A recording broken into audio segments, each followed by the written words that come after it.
بسم اللہ الرحمن الرحیم. السلام علیکم. پروگرام علم و حکمت میں خوش آمدید. میں ہوں محمد ثنی اللہ. ناظرین کرام، آج جس موضوع پر ہم گفتگو کریں گے وہ یہ ہے کہ علماء کون ہوتے ہیں، علماء کی کتنی کیٹیگریز، کتنی اقسام ہیں، کس شخص کو عالم کہلانے کا حق ہے اور اس فیلڈ کے اندر کس درجے کے لوگ ہوتے ہیں. ہم نے عام طور پہ دیکھا ہے کہ لوگ مذہبی عالم کا ایک تصور، ایک پرسونا دماغ میں قائم کرتے ہیں اور پھر جب وہ اس پہ پورا اترتا ہوا نظر نہیں آتا تو دین ہی سے متنفر ہو جاتے ہیں. غامدی صاحب سے ہم یہ جانیں گے کہ دین کا عالم کہلانے کا کون مستحق ہے، علماء میں کیٹیگریز کیا ہوتی ہیں، کیا تمام لوگ ایک ہی درجے کے ہیں یا ان کے اندر بھی اختلاف ہوتا ہے. آغاز کرتے ہیں سابق ہمارے ساتھ تشریف فرمائیں جناب جاوید احمد غامدی صاحب. السلام علیکم غامدی صاحب. وعلیکم السلام. ہم سب جس وقت ایک مسلمان کو بتایا جاتا ہے کہ تمہارا مذہب، تمہارا دین، اس کے کچھ اسپیشلائزڈ لوگ ہیں، اس میں اختصاص اور مہارت رکھنے والا ایک طبقہ موجود ہے، تو اس کے ذہن میں ایک بہت بلند تر تصور بن جاتا ہے. اس کو یہ روایتیں سنائی جاتی ہیں الانبیاء ورثۃ الانبیاء، کہ العلماء ورثۃ الانبیاء، کہ علماء جو ہیں وہ انبیاء کے وارث ہیں.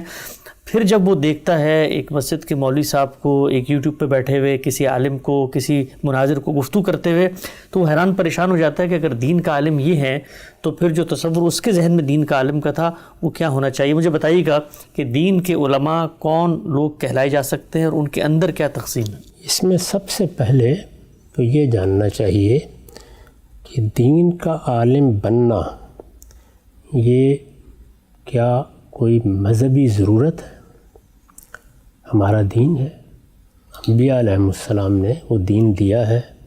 انبیاء علیہ السلام ہی اس کے سب سے پہلے اور سب سے بڑے عالم بھی ہوتے ہیں. اس کو قرآن مجید نے بڑی وضاحت کے ساتھ بیان بھی فرمایا ہے. یہ کہا ہے کہ ایک تو ہماری وحی ہے جو ہم ان کو دیتے ہیں، اور وہ ہمارا دین جیسے کہ اللہ تعالیٰ چاہتا ہے اسی طرح وصول کرتے ہیں اور اس کو لوگوں تک پہنچا دیتے ہیں. ایک دوسری چیز اللہ تعالیٰ نے ارشاد فرمایا ہے کہ وہ حکمت ہے، وہ بھی ہم اپنے پیغمبروں کو عطا کرتے ہیں. فیصلہ کرنے کی صلاحیت دیتے ہیں. جب مختلف امور میں کوئی رائے قائم کرنی ہوتی ہے تو اس کے لیے بھی ہم اپنی خصوصی عنایت سے ان کو علم دیتے ہیں. اس کو کہیں علم سے تعبیر کیا ہے، کہیں حکم سے تعبیر کیا ہے، مختلف تعبیرات اختیار کی ہیں. انبیاء علیہ السلام یہ اللہ کا دین لے کے آئے ہیں، تو میں نے عرض کیا کہ پہلے اور سب سے بڑے عالم تو وہی ہوتے ہیں. ان کے بعد اب کیا صورت ہوگی، اس کو قرآن مجید نے سورہ توبہ میں بیان فرمایا ہے. اچھا، یہ قرآن مجید کی آخری صورتوں میں سے ہے، اور اس سورہ کے بھی بالکل آخر میں جا کر یہ مسئلہ زیر بحث آیا ہے کہ رسالت مآب صلی اللہ علیہ وسلم تو مدینہ میں ہے اور آج ہیں، اللہ تعالیٰ کے قانون کے مطابق کل دنیا سے چلے جائیں گے. پھر مسلمانوں کے لیے ہدایت کا کیا اہتمام ہے؟ اللہ کی کتاب موجود ہے، قرآن مجید ہے، وہ لوگوں نے یاد کر لیا ہے، لوگوں نے لکھ لیا ہے، وہ پہنچتا رہے گا. لیکن رسالت مآب صلی اللہ علیہ وسلم کے ذریعے سے جس طرح لوگ خبردار کیے جاتے تھے، جس طرح آپ کو دین کے معاملے میں توجہ دلائی جاتی تھی، اب یہ کام کیسے ہوگا اور دوسری بستیوں میں کس طرح ہوگا؟ اللہ تعالیٰ نے اس کا جواب دیا اور فرمایا کہ ما کان المؤمنون لینفروا کافہ. سب مسلمانوں سے تو یہ توقع نہیں کی جا سکتی. اللہ تعالیٰ نے دنیا بنائی ایسی ہے، یہاں ہر آدمی کسی ایک خاص فن کا عالم، مفکر اور اسکالر نہیں بن سکتا. یہاں ڈاکٹر بننے کے لیے بھی کچھ لوگ انتخاب کرتے ہیں، انجینئر بننے کے لیے بھی، سائنسدان بننے کے لیے بھی، کاروبار کرنے کے لیے بھی، کوئی ہنر سیکھنے کے لیے بھی. اللہ تعالیٰ کی دنیا میں یہ تنوع موجود ہے اور انسانوں کی صلاحیتوں میں بھی موجود ہے، ان کے ذوق اور ان کے رجحان میں بھی موجود ہے. تو فرمایا کہ سب مسلمانوں سے یہ تقاضا نہیں کیا جا رہا، لیکن فلولا نفر من کل فرقۃ منہم طائفہ.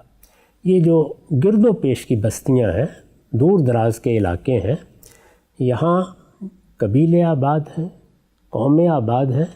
ان میں سے 2-3 لوگوں کو یہ انتخاب بھی کرنا چاہیے کہ وہ دین کا عالم بنے. فلولا نفر من کل فرقۃ منہم طائفہ. اس وقت دین کا علم مدینے میں تھا. اچھا، صحابہ وہاں تھے، رسالت پاک صلی اللہ علیہ وسلم وہاں تھے، اور پہلی علم کی روایت مدینہ ہی میں قائم ہونی تھی. یہ اس کا فطری نتیجہ تھا. تو ارشاد فرمایا کہ وہ اپنی بستیوں سے یہاں آئیں. 2 4 جو لوگ بھی اپنے اندر اس کے لیے فطری داعیات محسوس کرتے ہوں وہ آئیں، آ کر کیا کریں، لیتفقہوا فی الدین، وہ دین کی سچی بصیرت اپنے اندر پیدا کریں۔ جب وہ دین کی سچی بصیرت پیدا کر لیں، وَلِيُنذِرُوا قَوْمَهُمْ إِذَا رَجَعُوا إِلَيْهِمْ، تو وہ اب اپنی قوموں کو جا کے خبردار کریں، کیونکہ پیغمبروں کا اصلی کام کیا ہے؟ خبردار کرنا۔ قرآن اپنی اصطلاح میں اس کو انذار کہتا ہے۔ کس معاملے میں خبردار کرنا؟ آنے والے وقت کے بارے میں۔ وہ آنے والا وقت جس کی دستک اسرافیل دنیا کے دروازے پر دے رہے ہیں، قیامت، جس کو قرآن مجید مختلف تعبیرات میں ادا کرتا ہے، الحاقہ، القاریہ، وہ گویا ہمارے دروازوں پر کھڑی ہوئی ایک حقیقت ہے، اس کے بارے میں لوگوں کو خبردار کریں۔ وہ نبع عظیم ہے، سب سے بڑی خبر ہے اس دنیا کے لیے اور انسان کے لیے کہ ایک دن تم قبروں سے اٹھائے جاؤ گے، موت کے بعد ایک نئی زندگی کی ابتدا ہوگی۔ انبیاء علیہم السلام یہی خبر دینے کے لیے آئے ہیں، اس کے بارے میں خبردار کرنے کے لیے آئے ہیں۔ فرمایا کہ ایسے لوگ پیدا ہونے چاہیے جو دین کی سچی بصیرت حاصل کریں اور پھر لوگوں کو خبردار کریں۔ تو بنیادی بات یہ ہے، اس سے یہ واضح ہو گیا کہ عام روایت کے لحاظ سے بھی اور عقل کے تقاضوں کے لحاظ سے بھی مختلف علوم و فنون کے لوگ ماہرین بنتے ہی ہیں، تو دین بھی ایک علم بن جاتا ہے۔ پیغمبروں کے بعد ظاہر ہے اس نے ایک باقاعدہ علم بننا ہے، یہ اس کا ناگزیر اور لازمی نتیجہ ہے۔ جب بننا ہے تو پھر اس کے جاننے والے، اس پہ بصیرت رکھنے والے لوگ پیدا ہوں۔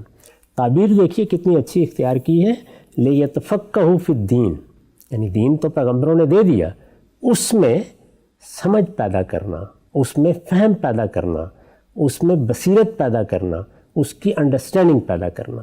یعنی ظاہر ہے کہ انسان سب سے پہلے یہی کام کرتا ہے، جب کسی چیز کی بصیرت پیدا ہو جاتی ہے، اس کا فہم پیدا ہو جاتا ہے، وہ ہمارے دائرہ ادراک میں آ جاتی ہے، تو پھر ہماری عقل آگے کام کرنے لگ جاتی ہے، وہ پھر استنباط، استخراج، اصول سے فرع پر اطلاق کا کام ہے، وہ عقل انسانی نے کرنا ہوتا ہے۔ تو یہ بنیادی بات اگر واضح ہو جاتی ہے تو اب ظاہر ہے کہ دنیا میں جو عمومی قانون ہے وہ جاری ہو جائے گا، جو اللہ نے بنا رکھا ہے۔ وہ عمومی قانون یہ ہے کہ اس کام کو کرنے کے لیے جو لوگ اٹھیں گے، اپنے ذوق و رجحان کے لحاظ سے بھی، اپنی صلاحیتوں کے لحاظ سے بھی، وہ متفاوت ہوں گے، سب ایک ہی طرح کے نہیں ہو سکتے۔ نہ سارے سائنسدان ایک طرح کے ہو سکتے ہیں، نہ سارے انجینئر ایک طرح کے ہو سکتے ہیں، نہ سارے ڈاکٹر ایک طرح کے ہو سکتے ہیں، نہ سارے کاروباری لوگ ایک طرح کے ہو سکتے ہیں۔ ان میں درجات کا فرق واقع ہونا شروع ہو جاتا ہے۔ جس طرح اللہ تعالیٰ نے صلاحیتوں میں، ذوق و رجحان میں تنوع رکھا ہے، اسی طرح پھر جب کسی فن یا علم کو کوئی شخص اختیار کر لیتا ہے تو اس کے عکس اور اس کے بیان میں بھی بڑا فرق رکھا ہے۔ اس میں ہر جگہ درجات ہیں۔ اللہ تعالیٰ نے قرآن مجید میں اس کو بطور اصول بیان کیا ہے کہ ہم نے جب دنیا کو بنایا ہے تو لوگوں کے درمیان بہت درجات رکھتی ہیں، ان درجات کا ظہور ہونا شروع ہو جاتا ہے۔ وہ ہر شعبے میں ہوتا ہے، یعنی یہ کوئی دین کے ساتھ خاص بات نہیں ہے، ہر شعبے میں ہوتا ہے، اور ہر شعبے میں ماہرین عمرانیات یا ماہرین سماجیات پھر دیکھتے ہیں کہ کس کس درجے کا ظہور ہوتا ہے، یعنی جو کیٹیگریز ہیں پھر وہ وجود میں آنی شروع ہو جاتی ہیں۔ دین کے علم کے معاملے میں بھی یہ جاننا چاہیے اور بہت گہرائی میں اتر کے جاننا چاہیے، کیونکہ اس کو نہ جاننے کے نتیجے میں بہت سی خرابیاں بھی پیدا ہوتی ہیں۔ خرابیاں ان میں بھی پیدا ہوتی ہیں جو عالم کی حیثیت سے سامنے آتے ہیں، اور خرابیاں ان کے مخاطبین میں بھی پیدا ہوتی ہیں۔ یعنی آپ کو معلوم ہونا چاہیے کہ اگر کسی فن یا کسی علم میں اللہ تعالیٰ نے کچھ لوگ پیدا کیے ہیں اور انہوں نے اس کی صلاحیت اپنے اندر حاصل کر لی ہے، تو ہمیں کس پہلو سے ان کی طرف رجوع کرنا ہے، اور ان کو بھی جاننا چاہیے کہ ان کا دائرہ کیا ہے۔ یعنی اپنی صلاحیت کا صحیح اندازہ کر کے آدمی اپنے لیے ایک دائرہ متعین کرتا ہے۔ یہ چیز ہم باقی سب علوم میں کر رہے ہوتے ہیں، یہاں تک کہ موجودہ زمانے میں تو ہم نے یہ دیکھا کہ ایک اس سے بھی اوپر کی چیز آ گئی، اور وہ چیز یہ ہے کہ مختلف علوم میں، مختلف فنون میں اب اختصاص ہونے لگ گیا۔ یعنی اگر ایک آدمی دل کے امراض کا ماہر ہے تو وہ یہ کوشش کرے گا کہ وہ باقی امراض کو نہ دیکھے، وہ وہیں تک محدود رہے گا۔ یہ کیا چیز ہے؟ یہ وہی ہے کہ میری تربیت فلاں فن میں ہوئی ہے، میں نے فلاں چیز میں اختصاص کیا ہے، یہ اس سے بھی اوپر پھر جا کر ایک اور چیز وجود میں آ گئی ہے علوم میں۔ پہلے ایسے نہیں ہوتا تھا کیونکہ علوم کا دائرہ محدود تھا، یعنی ایک فن کی کتابیں 40-50 کے بعد ختم ہو جاتی تھی۔ اب لائبریریاں بن گئی ہیں، اب تو کسی ایک فن کی کتابوں کی فہرست بنائیے تو عمر نوح بھی ہو تو آدمی ان کتابوں کو دیکھنا شروع کرے تو اس میں بھی شاید وہ نوح کی عمر بھی لگ جائے ساری۔ تو یہ ساری چیزیں پیش نظر رکھ کر ان درجات کو اب ہمیں سمجھنے کی کوشش کرنی چاہیے۔ دین کے علم میں نیچے سے بات کروں گا، یعنی ایک یہ ہے کہ آپ نزولی ترتیب اختیار کریں، اوپر سے شروع کریں اور نیچے آئیں۔ ایک یہ ہے کہ سعودی ترتیب اختیار کریں، نیچے سے شروع کریں اور اوپر جائیں۔ ٹھیک، تو میں نیچے سے شروع کروں گا، یعنی سعودی ترتیب سے۔ سب سے پہلی قسم واعظ علماء کی ہوتی ہے۔ اچھا، یعنی دین میں چونکہ لوگوں کو خبردار کرنا ہے، اللہ تعالیٰ بھی یہ چاہتے ہیں کہ اصل کام تو یہی ہے۔ بعض لوگ اپنے اندر فطری رجحان بھی اسی کا رکھتے ہیں، اللہ نے ان کو وجاہت دی ہوگی، آواز اچھی دی ہوگی، بات کرنے کا سلیقہ بھی دیا ہوگا۔ اس طرح کے لوگ بعض اوقات منتخب کر لیتے ہیں کہ وہ واعظ کریں گے۔ سنا ہوگا نا، واعظ ہے فلاں۔ جی، واعظ حضرات۔ ہمارے ہاں ہم مسلمانوں میں دو بڑے گروہ ہیں، اہل تشیع ہے، اہل تسنن ہے۔ اہل تشیع کے ہاں اس کے لیے ذاکر کی تعبیر اختیار کی جاتی ہے۔ اس طرح کے لوگوں کا معاملہ یہ ہوتا ہے کہ وہ مختلف مجالس میں لوگوں کو توجہ دلاتے ہیں، ان کا بنیادی کام یہی ہے۔ ہماری تاریخ میں شاید آپ کے لیے یہ دلچسپی کا موضوع ہو، جو بڑے بڑے واعظ ہوئے ہیں، سید عبد القادر جیلانی بھی ایک بڑے واعظ ہیں۔ اچھا، جن کو غوث اعظم کہا جاتا ہے، جن کو عام طور پر کہا جاتا ہے، وہ تو صوفیانہ باتیں ہیں، ان پر ہم اس وقت تبصرہ نہیں کر رہے ہیں، لیکن کبھی آپ مدرسہ معمورہ میں جہاں وہ واعظ کرتے تھے، ان کے واعظ لکھے ہیں لوگوں نے، ان کو دیکھیں اور اس کی کچھ رودادیں بھی لکھی ہیں، بڑے مؤثر واعظ ہیں۔ میں نے عرض کیا نا کہ اس میدان میں انہی لوگوں کو اترنا چاہیے جن کو بات کرنے میں خاص سلیقہ اللہ نے عطا فرمایا ہوتا ہے۔ آپ نے دیکھا ہوگا، میں محض بات سمجھانے کے لیے تشبیہ دے رہا ہوں، بعض بڑے غیر معمولی موٹیویشنل اسپیکر ہوتے ہیں، جی، وہ بھی اسی صلاحیت کے حاملین ہیں۔ اس طرح کے لوگوں میں اللہ تعالیٰ نے یہ رجحان رکھا ہوتا ہے کہ وہ چھوٹی چھوٹی چیزوں سے مضمون اٹھا لیں گے، وہ چھوٹے چھوٹے واقعات کو لوگوں کے لیے عبرت اور بصیرت کا ذریعہ بنا لیں گے۔ جی، ان کو اس طرح کی چیزیں یاد بھی بہت رہتی ہیں۔ یہی معاملہ وہ واقعات، تاریخ، روایات کے بارے میں کرتے ہیں۔ تو اس میں جو آدمی بھی اس میدان کا انتخاب کرے، ابن جوزی نے اس پر بڑی اچھی چیزیں لکھی ہیں، وہ خود بھی اس میدان کے ماہرین میں سے ہے۔ اس میں سب سے زیادہ جس چیز پر توجہ کرنی چاہیے وہ یہ ہے کہ میرا دائرہ کیا ہے، یعنی میرا دائرہ، میں اگر ایک واعظ ہوں تو میرا دائرہ لوگوں کے اندر آخرت کا خوف پیدا کرنا، آخرت کی طلب پیدا کرنا، جنت کی محبت پیدا کرنا، جہنم کے معاملے میں ہمیشہ اپنے اندر اندیشہ محسوس کرنا، اور یہ دنیا کی زندگی ظاہر جو دنیا پرستی تک لے جاتی ہے اس کی حقیقت کے بارے میں متنبہ رہنا ہے۔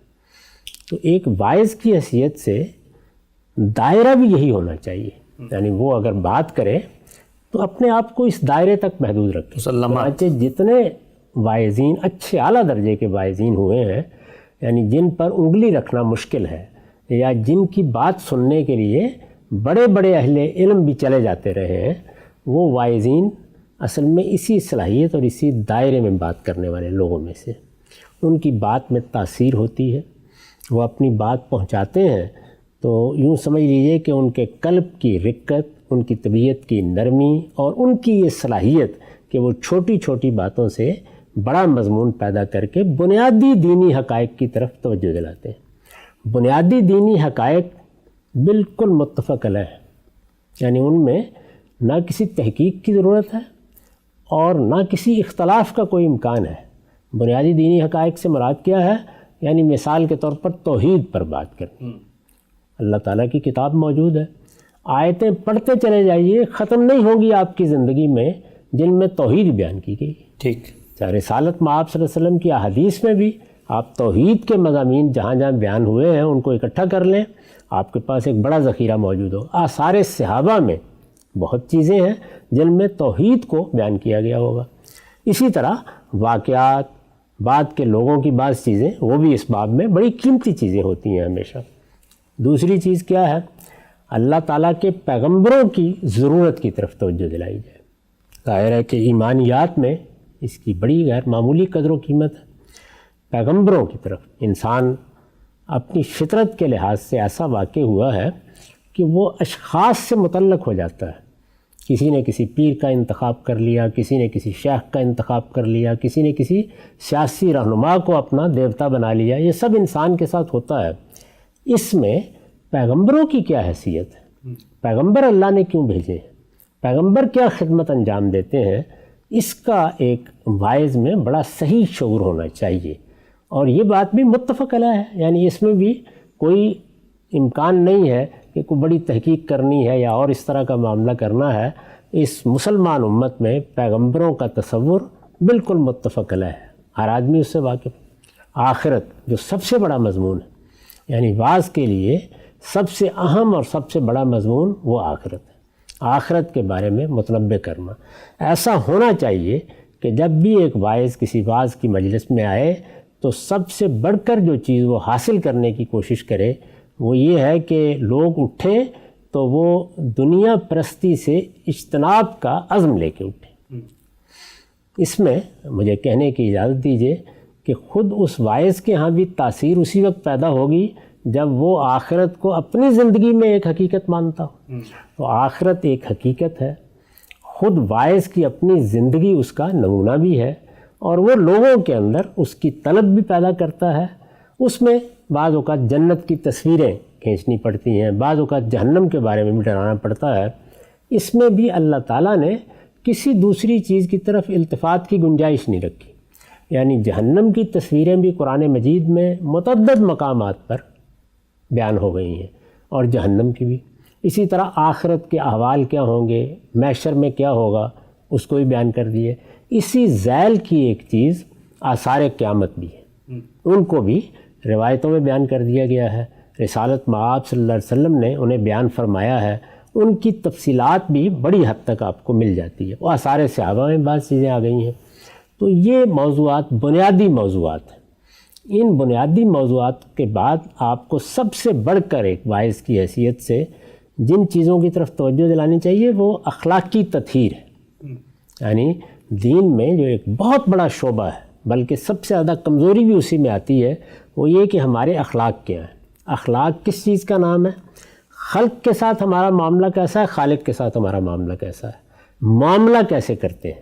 ہم جھوٹ بولتے ہیں، بدبیانتی کرتے ہیں، لوگوں کو دھوکے دیتے ہیں، فریب دیتے ہیں. ہم کاروباری زندگی میں اور مذہبی زندگی میں فرق کر کے بیٹھے ہوئے ہیں. زندگی ایک وحدت ہے، اس میں ہر جگہ پر اخلاقی اصول اور بنیادی اقدار وہ حکومت کریں گی. تو یہ میرے نزدیک سب سے بڑا موضوع ہے جس کو اچھے واعظین جب اپنے سامنے رکھتے ہیں تو وہ بعض اوقات لوگوں کی تربیت میں بڑا غیر معمولی کردار ادا کرتے ہیں. ہمارے ہاں خانقاہوں میں بعض لوگوں کے اندر یہ بڑی صلاحیت ہوتی تھی کہ جب لوگ وہاں جاتے تھے تو وہ انہی چیزوں کو موضوع بناتے تھے، صبح و شام انہی کی جانب توجہ دلائی جاتی تھی. یہ ایک واعظ کا دائرہ ہے. یعنی اگر وہ اسلام کا واعظ ہے اور اسلام میں تربیت پا کر اختیار کرتا ہے تو علماء میں پہلا درجہ اگر سعودی ترتیب سے دیکھیں تو یہی ہے. یعنی ایک آدمی بہت اچھا واعظ بن گیا. اس میں یہ بھی ہوتا ہے کہ واعظ کا تعلق عام آدمی سے ہے. یعنی وہ تو گاؤں میں بھی جائے گا، ان کی زبان بولے گا، وہ گلیوں بازاروں میں بھی ہو سکتا ہے لوگوں سے ملے، ان کی زبان بولے گا. تو اس کا لوگوں کے ساتھ ربط ہونا چاہیے، یہ اس کی ضرورت ہے. کیونکہ اور ہر طبقے کے ساتھ. اچھا اس میں بھی ظاہر ہے کہ صلاحیت کے لحاظ سے فرق ہو جاتا ہے. چنانچہ واعظین بعض اوقات طبقات کے لحاظ سے بھی تقسیم ہو جاتے ہیں، لیکن اس کو جانا عوام میں بھی ہے. یعنی وہ خواص تک ہی تو محدود نہیں رہ سکتا. چنانچہ اس کا لازمی نتیجہ یہ ہوتا ہے کہ لوگ بھی بہت زیادہ انہی سے متعلق ہوتے ہیں. ہونا بھی چاہیے. آپ نے وہ واقعہ یا لطیفہ تو سنا ہی ہوگا کہ امام ابو حنیفہ کی والدہ نے ان سے یہ کہا کہ ہمارے ہاں ابو زرع ایک بڑے واعظ ہیں، تو ذرا فلاں مسئلہ ان سے پوچھ کے آنا. اب امام ابو حنیفہ سے، یعنی آپ دیکھیے کہ کس درجے کا عالم ہے اور اماں جان کو زیادہ تعلق کس سے ہے؟ ایک وائس سے. تو انہوں نے پوچھا جا کے ان سے، اس نے بلکہ کہا کہ یہ آپ مجھ سے پوچھ رہے ہیں جیسے کہ بیان کیا جاتا ہے. تو فرمایا کہ بھائی میری ماں اسی سے مطمئن ہوگی. تو واعظین حضرات یا اس طرح کے جو لوگ ہیں، چونکہ وہ خوش آواز بھی ہوتے ہیں، خوش گلو بھی ہوتے ہیں، اپنی بات عوام کی سطح پر اتر کر کہتے ہیں، لوگوں کے اندر ایک خاص دین سے تعلق پیدا کرتے ہیں، تو یہ بڑا قیمتی طبقہ ہے. یعنی اس کو تحقیر کی نظر سے نہیں دیکھنا چاہیے.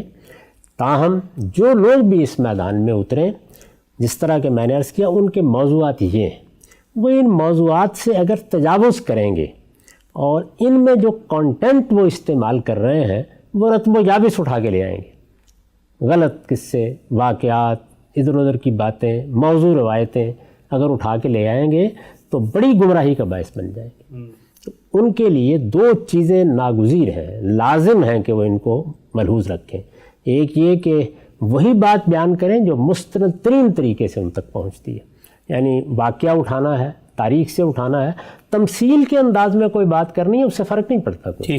لیکن جس وقت آپ حقائق بیان کر رہے ہوتے ہیں تو وہ حقائق ہونے چاہیے، اس میں کوشش کرنی چاہیے. اور میں نے عرض کیا کہ یہ موضوعات ایسے ہیں کہ ان کے بارے میں اگر انسان بالکل حاطب اللیل نہ بن جائے کہ جو ہاتھ میں آئے، سانپ ہے یا لکڑی باندھ کے لے آئے، تو وہ آسانی سے فرق کر سکتا ہے. توحید کو کیا چیزیں بیان کر رہی ہیں، آخرت کو کیا چیزیں بیان کر رہی ہیں، نبیوں کی حیثیت کیا چیزیں بیان کر رہی ہیں، اعلیٰ اخلاق کی تعلیم. تو اس میں اگر کوئی واقعہ بھی سنائے تو بتا دے کہ یہ میں تمثیلاً سنا رہا ہوں. یعنی مثلاً یہ ہے کہ یہ واقعہ میں اس لیے سنا رہا ہوں کہ آپ اس کو اس کی روشنی میں دیکھ سکیں. جس طرح کہ ایک ناول نگار بھی بعض اوقات ایک واقعہ سناتا ہے تو تمثیل کے انداز میں، ہمارے ہاں اس کی بہت غیر معمولی مثالیں آپ دیکھیے، سعدی کی گلستان و بوستان میں موجود ہے، رومی کی مثنی میں موجود ہے. یعنی واقعات ہیں، وہ واقعات تاریخی لحاظ سے کیا ہیں اور کیا نہیں ہیں، لیکن وہ تمثیل کے انداز میں سنائے گئے ہیں. تو واضح بھی کر دیں اس بات کو، لوگوں کو کسی گمراہی میں نہ ڈالیں اور رتب و یابس چیزیں اٹھا کر نہ لے آئے. اس کا اس کو لحاظ رکھنا چاہیے. یہ پہلا درجہ ہے. ٹھیک ہے. ہم سے تھوڑا سا سوال یہاں پہ، یہ جو واعظین حضرات ہیں، مثال کے طور پہ جو کانٹینٹ آپ نے بتایا، مشمولات جن موضوعات پہ گفتگو کریں گے، وہ آخرت ہے، وہ نیکی بدی کا شعور ہے، جو بنیادی توحید اور شرک کے مباحث ہیں، کیا قرآن مجید نے پابند نہیں کر دیا ہے کہ فذکر بالقرآن من یخاف وعید، کہ قرآن کے ذریعے سے ہی تذکیر و نصیحت ہوگی؟ اس لیے کہ جیسے ہی آپ قصہ کہانی کوئی اپنی بات شامل کرتے ہیں تو جو توازن دین نے قائم رکھا ہوا ہے وہ گڑبڑ ہو جاتا ہے. تو کیا ان پر یہ پابندی نہیں ہے کہ وہ لازماً قرآن مجید ہی سے تذکیر کریں، اس لیے کہ قرآن نے خود پابند کیا؟ اصلاً تو ان کو اللہ کی کتاب ہی ہاتھ میں پکڑ کے یہ سارا کام کرنا چاہیے. اللہ کی کتاب ہی کو چھوڑ دیا جاتا ہے، جس کے نتیجے میں پھر رتب و یابس در آتا ہے. اللہ کی کتاب کو محور کی حیثیت سے ہونی چاہیے. ہمیں تو یہ کہا گیا ہے کہ خاص طور پر غیر مسلموں کے معاملے میں تو آپ صرف اللہ کی کتاب پہنچائیں گے، لیکن مسلمان چونکہ کچھ تعلیم کا بھی متقاضی ہوتا ہے تو اس وجہ سے آپ کو بعض اوقات دوسری چیزیں بیان کرنی پڑتی ہیں، لیکن اس کے ذیل میں رکھ کے بیان کرنی چاہیے. ورنہ قرآن پڑھیں، قرآن مجید پڑھ کے سنائیں. ہمارے ہاں میں نے بعض ایسے واعظین کو دیکھا ہے کہ جو قرآن ہی سناتے تھے. مثلاً میں آپ سے عرض کروں کہ ہماری جوانی کے زمانے میں ہماری مسجد شہداء میں ایک صاحب ہوا کرتے تھے، مجھے نہیں معلوم کہ وہ اب بھی ہیں، یعنی قاری محمد یونس صاحب. اچھا. اتنی مؤثر تقریریں ہوتی تھیں ان کی اس طرح کی، اور قرآن ہی سناتے تھے. یعنی قرآن مجید سے جب وہ توحید بیان کرتے تھے تو آدمی حیران رہ جاتا تھا کہ قرآن مجید نے ایسے ایسے توحید کو بیان کیا. اسی طرح آخرت کو بیان کرتے تھے. تو یہ تو کوئی نزاع کی چیز ہی نہیں. قرآن کو محور ہونا چاہیے، مرکز ہونا چاہیے، اصل بنیاد اس پہ رکھنی چاہیے. اسی لیے میں نے عرض کیا کہ جنت کا ذکر ہے تو قرآن نے کر دیا ہے، جہنم کا ذکر ہے تو قرآن نے کر دیا ہے. اس کو مختلف پیرایوں میں اگر بیان کیا جاتا ہے اور قرآن اچھی آواز سے بھی پڑھا جاتا ہے ایسی مجالس میں، تو پھر لوگوں کو اللہ کی کتاب لانے کا یہ ذریعہ بن جائے گا. یہ علم میں ہمارے کہ جو قرآن کی طرف رجوع کی تحریکیں ہیں، ان میں بھی اگر آپ غور کر کے دیکھیں تو بڑے غیر معمولی طریقے سے لوگوں نے اللہ کی کتاب کو لوگوں کے لیے سب سے محبوب چیز بنا دی ہے، اور ایسے لوگ ہم نے دیکھے. تو میری گزارش یہ ہے کہ یہ تو بالکل درست بات ہے کہ اس میں محور اور مرکز کی حیثیت بعض میں اللہ کی کتاب ہی کو حاصل ہے. اس کی ہمیں تعلیم بھی دی گئی ہے، اس کا ہمیں پابند بھی کیا گیا ہے.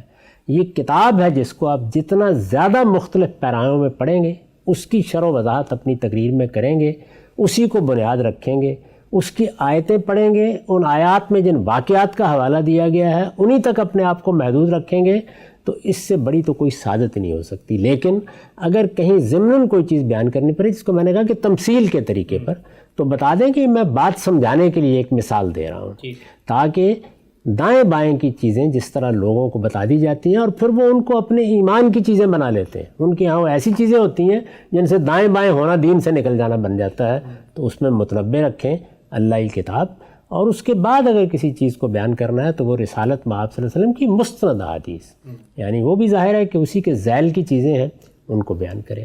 تو یہ تو اس معاملے میں میری معروضات۔ اس کے بعد اس سے اوپر ایک درجہ ہے معلمین کا، یعنی آپ دیکھیے نا، سائنس ایک علم ہے، تو سائنس میں بڑے بڑے ماہرین پیدا ہوتے ہیں، ہوئے ہیں تاریخ میں۔ ارسطو سے لے کے اب تک سائنس کی ایک بڑی غیر معمولی تاریخ ہے، جی، اس میں بہت بڑے لوگ پیدا ہوئے ہیں۔ وہ سارے کے سارے لوگ تحقیق کرتے ہیں، اپنے نتائج فکر بیان کرتے ہیں، دنیا ان سے سیکھتی ہے، وہ ایک الگ بحث ہے۔ ہمارے ہاں درسگاہوں میں اس کے معلمین ہوتے ہیں۔ یہ معلمین اصلاً سائنسدان نہیں ہوتے یا سائنس کے محققین نہیں ہوتے۔ ان کا مطلب کیا ہے کہ انہوں نے اس علم کو سمجھا ہے، اس کو سمجھ کر لوگوں تک اسے پہنچانے کا سلیقہ سیکھا ہے۔ معلم اعلیٰ درجے کے معلم، ٹیچر جس کو آپ کہتے ہیں، اس کو آپ ٹیچر کہتے ہیں، اعلیٰ درجے کے معلم۔ یعنی معلم کے لیے یہ ضروری نہیں ہے کہ وہ کوئی بڑا محقق ہو یا اس سے بڑے کوئی معاملات پہ تحقیق کرے۔ جو تحقیق ہو چکی ہے، جو چیزیں سامنے آ چکی ہیں، ان کو وہ تعلیم کا موضوع بناتا ہے۔ میں نے اسی لیے سائنس کی مثال دی، یا ریاضی پڑھانے والا ایک شخص ہے، یا جغرافیہ پڑھانے والا ہے، یا کوئی اور اس طرح کا معلم ہے، تو آپ نے دیکھا ہوگا کہ بعض معلمین کا نقش دل پر قائم رہ جاتا ہے۔ جی، بچپن کے ساتھ اگر بچپن کے اساتذہ میں یا کالج میں بعض لوگوں نے ہمیں بعض علوم و فنون پڑھائے، تو انہوں نے جب اس چیز کو پڑھایا تو وہی چیز انتہائی آسان ہو گئی، بہت آسانی سے وہ سمجھ میں آ گئی۔ انہوں نے اس کو اگر کسی موقع پر تختہ سیاہ پر لکھا تو معلومات تصویر بنا دی ہے اس چیز کی، وہ بہت اچھے طریقے سے اس کو بیان کر دیتے ہیں۔ بڑے بڑے معلمین ہماری تاریخ میں پیدا ہوتے رہے ہیں، وہ ہماری درسگاہوں میں بھی ہوں گے۔ آپ دیکھیں بعض درسگاہوں میں جہاں پر دین پڑھایا جاتا ہے، ایسے اساتذہ ہوں گے کہ جو بڑی دل نشین گفتگو کرتے ہیں فنون علوم کو سمجھانے میں۔ وہی بات کوئی دوسرا آدمی بتائے تو آدمی کو نیند آ جائے گی، لیکن وہ آپ کو بیدار کر دیں گے، وہ اس چیز یا اس فن سے ایک عشق پیدا کر دیں گے، سب چیزیں ہوں گی۔ ہمارے قریبی دور میں ڈاکٹر اسرار احمد صاحب اس کا بہت ہی غیر معمولی نمونہ تھے، یعنی ایک بڑے معلم تھے۔ وہ کوئی چیز بھی جب وہ اپنے سامنے متعین کر لیتے تھے کہ اب مجھے اس کو امپارٹ کرنا ہے، اس کو سمجھانا ہے، اسے لوگوں تک پہنچانا ہے، تو وہ لوگوں تک پہنچائے۔ ان معلمین کے بارے میں بھی میں ہمیشہ یہ توجہ دلاتا ہوں کہ ان کو اپنا ایک دائرہ طے کر لینا چاہیے۔ جو علم بھی انہوں نے منتخب کر لیا ہے، ظاہر ہے وہ کسی مدرسہ فکر کے معلمین ہو سکتے ہیں، وہ تمام مدارس فکر کے معلمین ہو سکتے ہیں۔ ایک معلم کی حیثیت سے انہوں نے بتانا ہے لوگوں کو کیا، اس میں سب سے زیادہ اچھا طریقہ یہ ہے، جیسے کہ جس طرح میں نے ایک بڑے معلم کا نام لیا، وہ اس کی کوشش کرتے تھے کہ یہ 5-7 گویا مکاتب فکر ہیں جن سے میں نے چیزیں اخذ کی ہیں، وہ اپنے ماخذ بھی بتا دیتے ہیں، جس طرح کہ ایک اچھا استاد بتاتا ہے کہ یہ مولانا محمود الحسن ہے، یہ ابوالعلا مودودی ہیں، یہ مثال کے طور پر امام فرائی ہیں، یہ علامہ اقبال ہیں۔ یعنی آپ دین کا علم کن لوگوں کے ذریعے سے حاصل کر رہے ہیں، اس کو وہ سامنے رکھ کر بہت مؤثر طریقے سے بیان کرنے کی صلاحیت رکھتے ہوتے ہیں۔ اس طرح کے جتنے لوگ ہیں وہ ہر حال میں اس چیز کا خیال رکھیں کہ مختلف اہل علم اور مختلف محققین نے جو تعبیر آپ کے سامنے کر دی ہے چیزوں کی، اس میں سے انتخاب کر لیں۔ میں نے عرض کیا کہ اس کی نوعیت یہ بھی ہوتی ہے کہ ایک مدرسہ فکر کے ہیں لوگ۔ اب ایک مدرسہ فکر کو ایک آدمی درست سمجھتا ہے تو اس کے دائرے میں رہ کے بے شک بات کرے، اور ایک آدمی کہتا ہے نہیں 4 5 7 مدارس ہیں جن سے میں استفادہ کر رہا ہوں، یہ اور بھی اچھی بات ہے۔ ہمارے ہاں میں کئی مرتبہ توجہ دلا چکا ہوں کہ دین کو سمجھنے کے جو مدارس فکر ہیں، اس میں مثال کے طور پر سلفی تعبیر کے بڑے بڑے علماء موجود ہیں، فقہی تعبیر کے بڑے اکابر موجود ہیں، اسی طرح سے صوفیانہ تعبیر ہے. تو جس چیز کو بھی آدمی نے اپنے سامنے رکھا ہے اپنے ماخذ کا حوالہ دے، یہ بتائے کہ میں نے یہ چیز فلاں جگہ سے اخذ کی ہے، اور اس کے بعد تعلیم کا طریقہ اختیار کرے. تعلیم کا طریقہ یہ ہوتا ہے کہ آپ چیزوں کو بانٹ لیتے ہیں، اس کو قابل فہم بنا دیتے ہیں، اس کو جس طرح کہ ایک آدمی گراف بنا کے بالکل ریاضی کی طرح آپ کے ذہن میں اتار دیتا ہے، اتارنے کا سلیقہ آپ کو آتا ہوتا ہے. انہیں یہیں تک محدود رہنا چاہیے. فتوے دینے کا کام، فقہی معاملات کو سلجھانے کا کام، اس سے انہیں اپنے آپ کو الگ رکھنا چاہیے. اور وائز بھی نہیں بننا چاہیے. اور وائز بھی نہیں بننا چاہیے. یعنی وہ معلم کے درجے میں رہے. معلم ایک اعلیٰ درجے کا معلم، وہ بڑی غیر معمولی خدمت انجام دیتا ہے سوسائٹی کی. اور اچھے معلمین تیار بھی کرنے چاہیے. یعنی ہمارے ہاں دینی مدارس میں بھی اس کا اہتمام کرنا چاہیے کہ لوگ جب آئیں ان کے پاس تو وہ دیکھیں کہ کس میں واعظ کی صلاحیت ہے، کس میں تعلیم دینے کی صلاحیت ہے، کون آدمی طالب علموں کا معلم بن سکتا ہے. یعنی مدرسے میں بھی تو آخر آپ کو معلم چاہیے ہوتے ہیں نا، اور کون عوام کا معلم بن سکتا ہے. تو طالب علموں کے معلمین آپ کو مدارس میں ملتے ہیں. مدارس میں، یونیورسٹیوں میں وہ ایک خاص فن طالب علموں کو پڑھانے کی صلاحیت رکھتے ہوتے ہیں، اور آپ ان کی اس صلاحیت کو سمجھتے بھی ہیں، جانتے بھی ہیں، اور وہ متاثر بھی کرتے ہیں. لیکن ان کو اگر آپ اٹھا کے لائیں، مثلا نحو کا، مثال کے طور پر صرف کا، بلاغت کا، مثال کے طور پر حدیث کا، ایک بڑا استاد ہوگا، اچھا معلم ہوگا، اعلیٰ درجے کا معلم، اس کو عوام میں لا کے بٹھا دیں تو بالکل ناکام ہو جائے گا وہاں پہ. تو میں یہاں یہ عرض کر رہا ہوں کہ جو لوگوں کی تربیت کرنے کا کام کرتے ہیں، یہ بھی ایک معلمین کی بڑی صنف ہے، اور اس کو پیدا کرنا چاہیے ہر حال میں. اس کے بعد جو اوپر کا درجہ ہے وہ محقق علماء کا ہے. یعنی محققین، اور وہ میں نے عرض کیا کوئی دین کے ساتھ خاص نہیں ہے. معلمین جس طرح سائنس میں بھی ہوں گے، جس طرح طب میں بھی ہوں گے، ہر شعبے میں اعلیٰ درجے کے معلمین ہیں. وہ اپنے ماخذ کو متعین رکھیں، اس کے حدود میں رہ کر تعلیم دیں لوگوں کو. یعنی مثال کے طور پر یہ کہ یہ فلاں بڑے محقق کا موقف ہے، میں آپ کو سمجھاتا ہوں. یہ آئنسٹائن کا نظریہ اضافت ہے، میں آپ کو یہ سمجھاتا ہوں. یہ نیوٹن کے قوانین ہیں، میں آپ کو یہ سمجھاتا ہوں. تو یہ دیکھیے یہاں ماخذ بھی بتا دیا، اور سمجھانے کا کام ایک معلم کرتا ہے. اگر معلم اپنے آپ کو اس دائرے میں محدود رکھے تو وہ بہت بڑی خدمت انجام دیتا ہے. بدقسمتی یہ ہوتی ہے کہ بعض اوقات لوگ اسی منصب پر بیٹھتے ہیں یا یہیں سے کام شروع کرتے ہیں اور حدود سے تجاوز کر دیتے ہیں. تو ایک معلم کا کام یہ نہیں ہے، اسے اپنے حدود کو سمجھنا چاہیے. تو میں نے عرض کیا کہ اس کے بعد محقق علماء ہے. محققین کا مطلب یہ ہے کہ آپ کے سامنے یہ سارا علم موجود ہے، اس کی ایک پوری تاریخ ہے. وہ کسی بھی فن اور علم کی ایک بڑی تاریخ ہوتی ہے، صدیوں اس پر گزر چکی ہوتی ہیں، اس میں ہزاروں لوگ پیدا ہو چکے ہوتے ہیں. تو وہ مسائل کو سامنے رکھ کر اس کے بارے میں مطالعہ کرتے ہیں. بہت وسیع المطالعہ ہوتے ہیں اس طرح کے لوگ، اور تحقیق کر کے کوئی بات کرتے ہیں. تحقیق کے پھر اپنے میتھڈالوجی یا اپنے طریقے اور اپنے منہاج ہیں. اس طرح کے لوگ ضروری نہیں ہے کہ عامت الناس کی طرف رجوع کریں یا اپنی تحقیقات بیان ہی کریں. بعض موقعوں پر وہ بیان کر دیتے ہیں، اور بعض موقعوں کے اوپر تحریر میں لے آتے ہیں، یا اپنے طالب علموں تک محدود رہتے ہیں. ان کی پھر مختلف سطحیں ہوتی ہیں.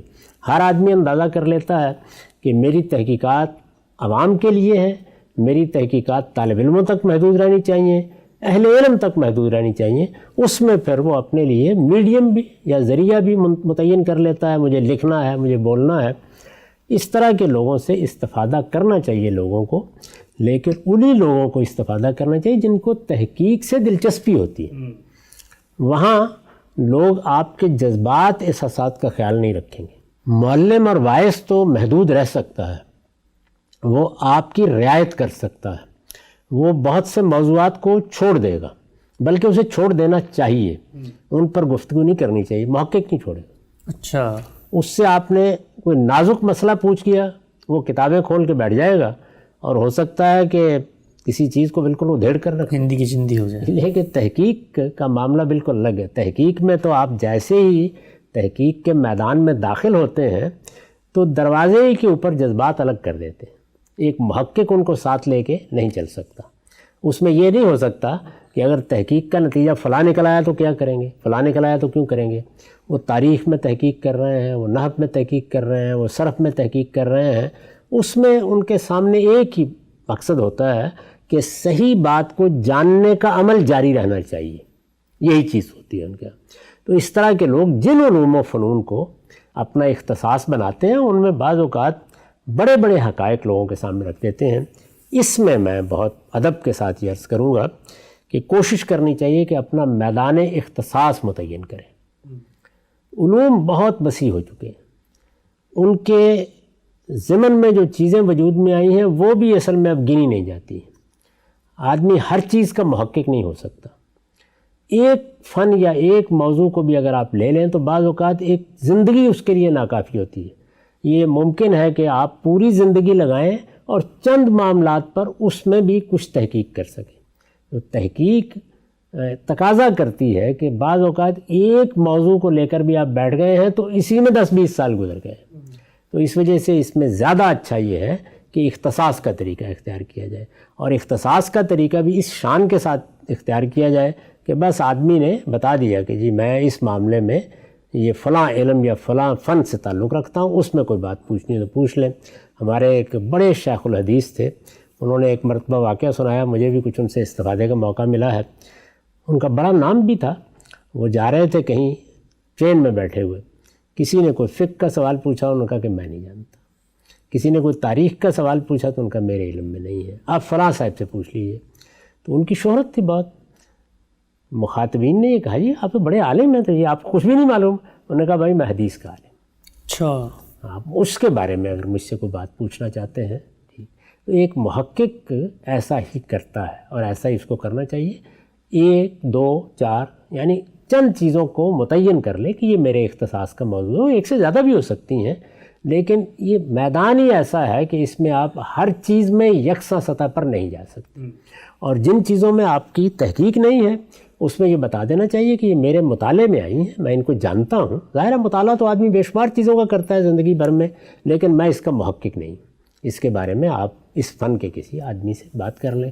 محققین کے درجے کے علماء جیسے ہمارے ہاں علامہ شبلی نعمانی ہیں، جیسے مولانا سید سلیمان ندوی ہیں، بڑے محققین ہیں اور ان کا مزاج بھی وہی ہے.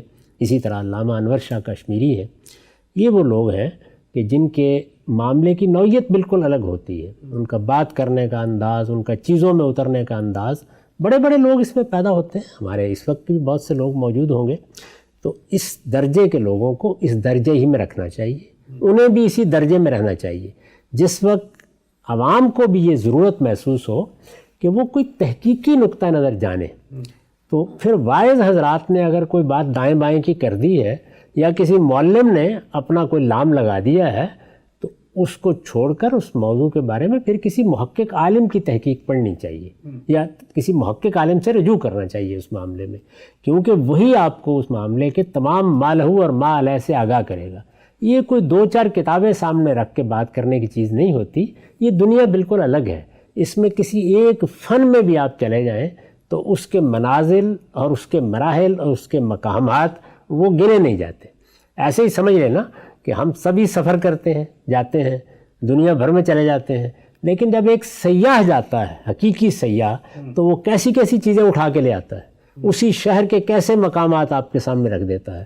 تو ایک محقق کی بھی ایک پوری دنیا ہوتی ہے. یہ ممکن ہے کہ وہ تاریخ میں اترے تو آپ نے جو واقعہ سنا ہوا ہے، خلفائے راشدین کی تاریخ بیان کر رہا ہے، وہ مثال کے طور پر مشاجرات صحابہ پر گفتگو کر رہا ہے، وہ مثال کے طور پر واقعہ کربلا بیان کر رہا ہے. تو محقق آپ کے جذبات، احساسات، کیا مانا ہوا ہے کیا نہیں مانا ہوا ہے، اس کی پرواہ نہیں کرے گا. اس کو پرواہ کرنی بھی نہیں چاہیے. اس کا کام یہ ہے کہ وہ اس معاملے کو ادھیڑ کر رکھ دے. اس میں نہ جذبات ہوتے ہیں، نہ اس میں شخصیات ہوتی ہیں. وہاں تو تحقیق کے نشتر ہیں جن کے ذریعے سے بعض اوقات آپ آپریشن کر دیتے ہیں کسی چیز کا. ان کو کرنا بھی یہی چاہیے. اور لوگ اگر ان کی بات سنیں تو انہیں حوصلے کے ساتھ سننی چاہیے. یعنی یہ نہیں ہے کہ آپ اپنے جذبات کی تسکین ان سے چاہیں، وہ کرنی ہے تو واعظین کے پاس چلیں، اس کے لیے واعظین کے پاس جائیے، ذاکرین کے پاس جائیے، وہ آپ کے جذبات کی تسکین کر دیں گے، کرا لیجئے وہاں پہ جا کے. لیکن اگر آپ کسی چیز کی حقیقت کو جاننا چاہتے ہیں، یہ بات ہے کیا، کیسے ہے، کہاں سے آئی ہے، کہاں سے اٹھی ہے، تو پھر کسی محقق علماء عالم کے پاس جانا بھی چاہیے، سننا بھی چاہیے. اور یہ ان سے تقاضا بھی نہیں کرنا چاہیے کہ وہ کس طرح بات بیان کریں. وہ تو اپنے تحقیقی انداز میں بیان کریں گے. مشکل اصطلاحات بھی ہوں گی، تعبیرات بھی ہوں گی، پوچھیں ان سے، حل کر لیں گے کسی معلم سے جا کے پوچھ لیں کہ فلاں محقق کی بات مجھے سمجھا دو تو وہ سمجھا دے گا، لیکن ان کا انداز بھی اپنا ہوتا ہے، وہ بات بھی اپنے طریقے سے کرتے ہیں۔ اس کے بعد پھر وہ درجہ آتا ہے جو سب سے بڑا درجہ ہے علم میں، وہ مجتہدین کا درجہ ہے۔ یہ لوگ روز روز نہیں پیدا ہوتے، بڑی غیر معمولی شخصیات اس میں بعض اوقات اللہ تعالیٰ پیدا کرتا ہے۔ یہ لوگ علوم میں نئی دنیا پیدا کر دیتے ہیں۔ جیسے آپ سائنس میں دیکھیں تو ارسطو، جیسے نیوٹن، جیسے آئنسٹائن، اسی طرح اگر آپ ہمارے ہاں مذہبیات میں دیکھیں تو جیسے امام غزالی، جیسے ابن تیمیہ، جیسے امام شاطبی، جیسے شاہ ولی اللہ، جیسے امام فراہی، اسی طرح مولانا سید ابوالفضل صاحب مودودی، مولانا اشرف علی تھانوی، یہ اس درجے کے لوگ ہیں، یعنی جنہوں نے کوئی نئی تعبیر پیدا کر دی ہے، جنہوں نے اصول میں کوئی نیا زاویہ دے دیا ہے، جنہوں نے کسی فن یا علم کی میتھڈالوجی میں اجتہادات کر دیے ہیں، تو یہ آخری درجہ ہے۔ اس طرح کے لوگ میں نے عرض کیا کہ روز پیدا نہیں ہوتے۔ کسی دور کو ایسا کوئی شخص نصیب ہو جائے تو کیا کہنے ہیں، ورنہ ان کے لیے تاریخ کے اوراقی کی طرف دیکھنا پڑتا ہے۔ اس درجے کے اہل علم تو یوں سمجھ لیجئے کہ گویا تاریخ کو بنانے والے لوگ ہوتے ہیں، نئے رخ دیتے ہیں، علم کو نیا رخ دے دیتے ہیں، نئی دنیا پیدا کر دیتے ہیں۔ یہ دیکھیں نا کہ ہمارے ہاں جب قانون، فقہ، اس کے مباحث کے بڑے لوگ پیدا ہوئے تو 4 مجتہدین کو کیا حیثیت حاصل ہو گئی، یعنی ایک دنیا پھر ان سے دین سمجھنے یا ان سے قانون کو جاننے کی محتاج ہو گئی۔ اور چاروں کو دیکھیں کہ ان کے ہاں اصول میں ایک نیا اپروچ آپ کو ملے گا، وہ بتائیں گے آپ کو۔ اور ان کے بعد جیسے میں نے باقی لوگوں کے نام لیے کہ ان کو بھی اگر آپ دیکھیں گے تو ہر آدمی ان میں سے ایک نئی دنیا پیدا کر دینے والا آدمی ہے۔ اب جو دنیا اس نے پیدا کی ہے اس سے مجھے اختلاف ہے، آپ کو اختلاف ہے، وہ ایک بالکل الگ چیز ہے۔ وہ غلطی بھی اگر کرتے ہیں تو علم کا کوئی نیا دروازہ کھول کے چلے جاتے ہیں، یعنی ان کی غلطی اصل میں بہت سے محققین کو توجہ دلا دیتی ہے کہ یہ بھی کچھ زاویے ہیں دیکھنے کے۔ ہم جب فلسفے میں دیکھتے ہیں تو ہم کو ایک دیکارت کا اپروچ نظر آتا ہے، ایک سپائنوزا کا نظر آتا ہے، ایک کانٹ کا نظر آتا ہے۔ یہ مجتہدین ہیں فلسفے کے علم کے، تو اب کیا ہے، کیا ان میں سے ہر ایک دوسرے سے اتفاق کر رہا ہے؟ بڑی شدید تنقیدیں ایک دوسرے پر کر رہے ہوتے ہیں، لیکن ایک نئی دنیا آپ کے لیے پیدا کر دیتے ہیں۔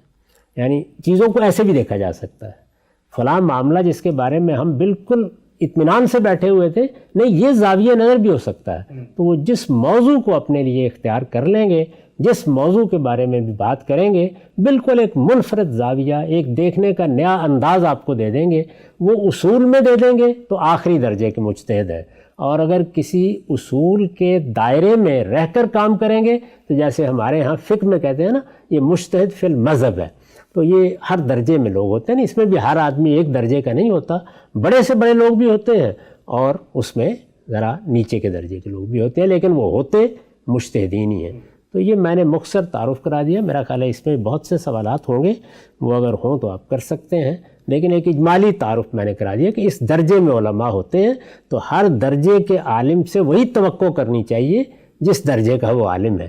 یہ نہیں کرنا چاہیے کہ واعظوں سے اجتہاد کی توقع کر لی جائے اور معلمین سے تحقیق کی توقع کر لی۔ نقطہ بالکل واضح ہو گیا، دین کے علماء کی کیا کیٹیگریز ہوتی ہیں، کیا اقسام ہوتی ہیں، واعظین، معلمین، اسی طرح سے محققین اور مجتہدین، ان کا دائرہ اختصاص کیا ہوتا ہے اور ان کا دائرہ عمل کیا ہوتا ہے۔ غامدی صاحب سے ایک ابتدائی نوعیت کی گفتگو ہم نے کی ہے، بے شمار سوالات ہیں، اور یہ بھی ہم نے پوچھنا ہے کچھ بڑے علماء کا جو ماضی میں گزرے ہیں نام لے کے کہ وہ کون سا عالم کس کیٹیگری میں فال کرتا ہے۔ تو آج کل ہم دیکھتے ہیں یوٹیوب کے اوپر ہر شخص دین کا عالم بن کے بیٹھا ہوا ہے، ان کے لیے کیا رہنمائی ہے۔ وقت یہاں پہ ختم ہوتا ہے، دوبارہ حاضر خدمت ہوں گے، اب تک آپ کا بہت شکریہ۔